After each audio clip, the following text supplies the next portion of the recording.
அசாமின் காசர் மாவட்டத்தின் 4 கிராமங்களில் குழந்தை திருமணம் ஒழிக்கப்பட்டிருப்பதாக மாநில முதல்வர் ஹிமந்த பிஸ்வ சர்மா தெரிவித்துள்ளார்.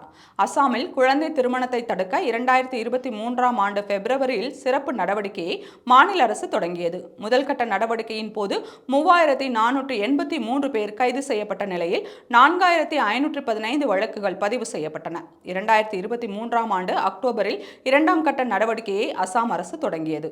அப்போது 915 பேர் கைது செய்யப்பட்ட நிலையில் 710 வழக்குகள் பதிவு செய்யப்பட்டன. இப்போது 3ஆம் கட்டமாக குழந்தை திருமணம் தடுப்பு நடவடிக்கையை கடந்த 21ஆம் தேதி அசாம் அரசு தொடங்கியது.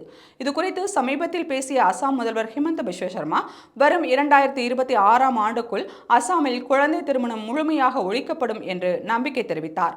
இதைத் தொடர்ந்து சமூக வலைதளத்தில் பேசியுள்ள ஹிமந்த பிஸ்வ சர்மா, அசாம் உட்பட இந்தியா முழுவதும் குழந்தை திருமணம் மிகப்பெரிய பிரச்சனையாக நீடித்து வருகிறது.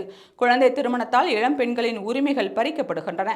குறிப்பாக கல்வி, சுகாதாரம் உள்ளிட்ட அடிப்படை உரிமைகளை அவர்கள் இழக்கின்றனர். இந்த பிரச்சனைக்கு தீர்வு காண பெண் குழந்தையை காப்பாற்றுங்கள், பெண் குழந்தைக்கு கல்வி கொடுங்கள் என்ற திட்டத்தை மத்திய அரசு செயல்படுத்தி வருகிறது. அசாம் அரசு சார்பில் குழந்தை திருமணத்தை தடுக்க பல்வேறு நடவடிக்கைகள் எடுக்கப்பட்டதால் அசாமின் காசர் மாவட்டத்தில் ருக்னி, பைராப்பூர், ரோஸ்கண்டி 1, ரோஸ்கண்டி 2 ஆகிய 4 கிராமங்களில் குழந்தை திருமணம் முழுமையாக ஒழிக்கப்பட்டுள்ளது. ஒட்டுமொத்த இந்தியாவிற்கும் அசாம் முன்மாதிரியாக செயல்படுகிறது என்று முதல்வர் கூறினார்.